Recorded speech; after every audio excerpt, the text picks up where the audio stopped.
So today I got a video showing a process I've used to mill up a tree. Found it pretty successful, so I just want to run through that and show you how I've done it. So I've got this log here, it's off a rainforest tree, don't really know what kind. It's got a little bit of a kink in it. It's got a straight section, then it bends a little bit, and another short straight section.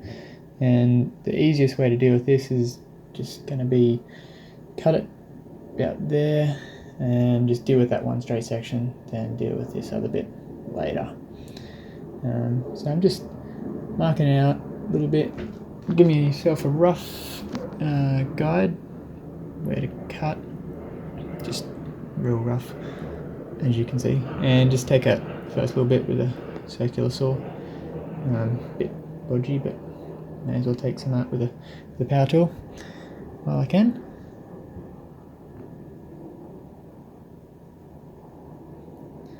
And you got to finish off the rest with a hand saw. A bit awkward.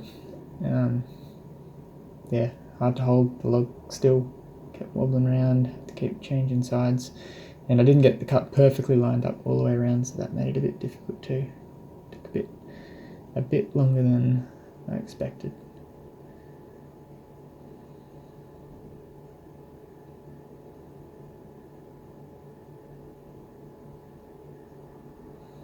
Saws are great though. Make a good job of it.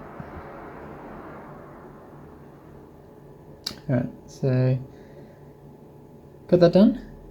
Now I'm going to first flatten one side using a router sled. So I'm just working out which is the most flat at the moment, and that will go down on the bench. So the side that's most flat is the one that's facing the camera there, rolled over. So I'm going to use it with that side down, and then I'll just be able to chop that up on the bench, hold it steady, and get my router sled set up to first flatten the top. Alright, got this little frame here, just chocking it up just so it doesn't wobble too much, and just holding the frame down to the workbench. Clamps. Now it's my router sled.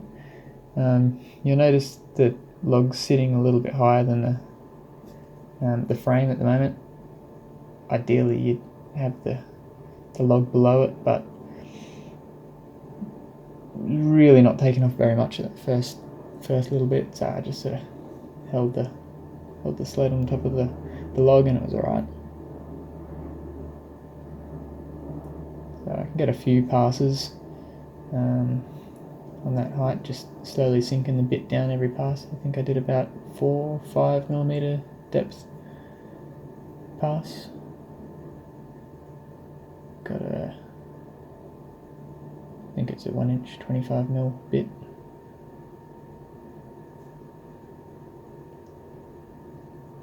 It's making a bit of dust.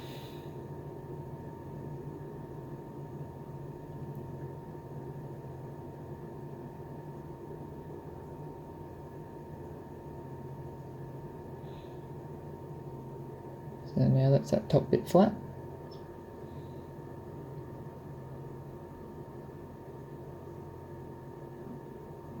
Take that off and flip it over. Just get it sitting down flat on the bench, and now I can go to the other side. This frame, a bit too tall though. I won't be able to reach all the way down to take the next lot off, so I'll just chop a little bit off the legs of the frame to lower it down. Reassemble, reset, clamp it down again, go again. Same deal, I cut the frame so that it was a little bit lower than the top of the log.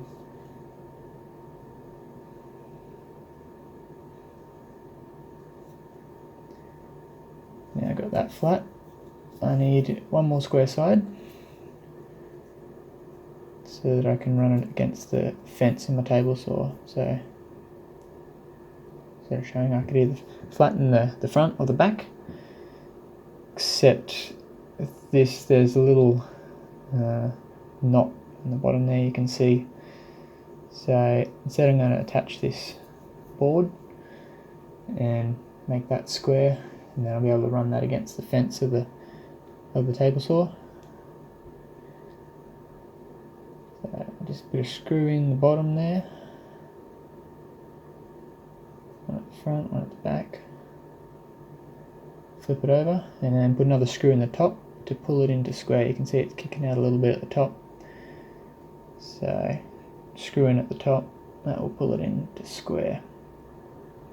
This screw it sort of started to slip in the bark a little bit. You'll see it didn't end up getting perfectly square, so I had to come back and fix it up after that. Another one in at the front, just to pull the front into square.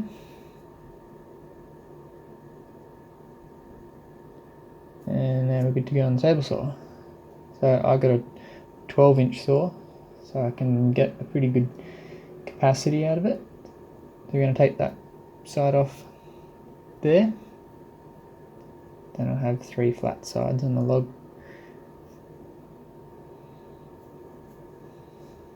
And couldn't get my blade all the way out with that insert, so I had to take that insert out. There we go, all the way out. That half, and the other half.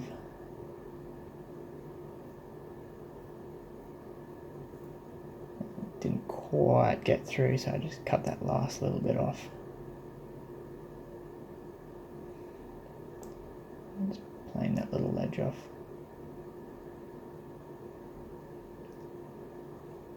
So now I can take this board off, and I've got 3 square sides.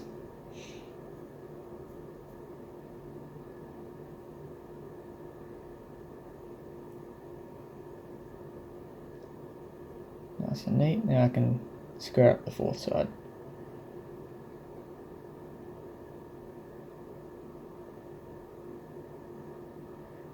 I was impressed with how square it ended up, actually.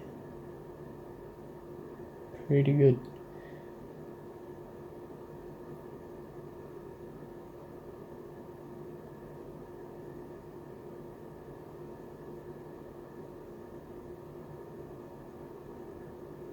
Forever, last one. You can see it's just not getting through. Take that little lip off.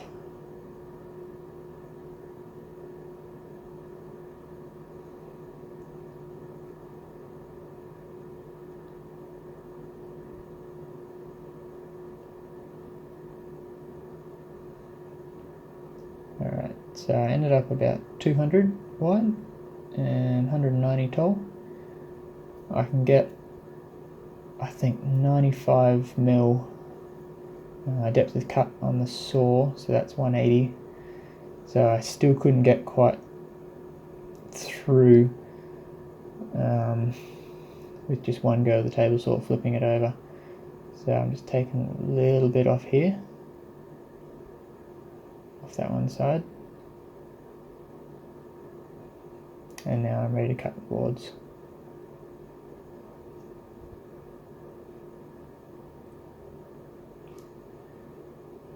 So I ended up cutting the boards about 20 mil wide, so 20 mil plus the width of the saw blade, which is I think 3 mil, 23 mil, and I ended up with 8 boards. So just went through the motions, cut half depth, full depth, flip it over. Alright, so now I've finished cutting all the boards. Get that scrap, and I'll just put the log together so you can see how it, basically how I've cut it apart. So I ended up with that last one, I left it thick. Probably wouldn't have got a full 20 mil board off it, so I'll just leave it like that when it dries. Plane it down, I don't know. I'll just leave it like that. So, yep, I ended up with about 20 mil. 8 boards.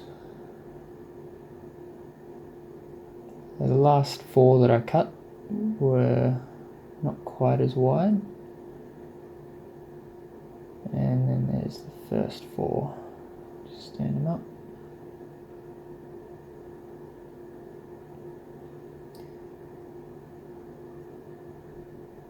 And that little scrap come off there. So basically I cut off the first 4, but after that I was running out of a bit of room for the log to ride on the table of the saw. You can see when the log was like this, it was getting pretty narrow just there, and it wasn't sitting on the table. So once I took that off, I had a bit more surface area on it, so I could ride on the table. And actually, after I'd taken that scrap off, I could put the saw blade as high as it goes in that insert and cut all the way through anyway, so it was fine. So you can see the timber's a bit wet still. I was surprised by that, considering how dry the outside looked, old and rotten nearly. But pretty happy with the timber in it. Nice clear section there, and reasonable amount of usable timber. I have to let them dry for a bit, but they'll be alright. It is interesting, you can see all the holes and the defects that was on the outside, but once it's opened up, not too bad on the inside. So that's one way you can do it if you don't have a bandsaw. Just got a table saw and a router. Pretty happy with it. Quite convenient really, and still get a decent usable width of board. I hope someone found this interesting, and thanks for watching.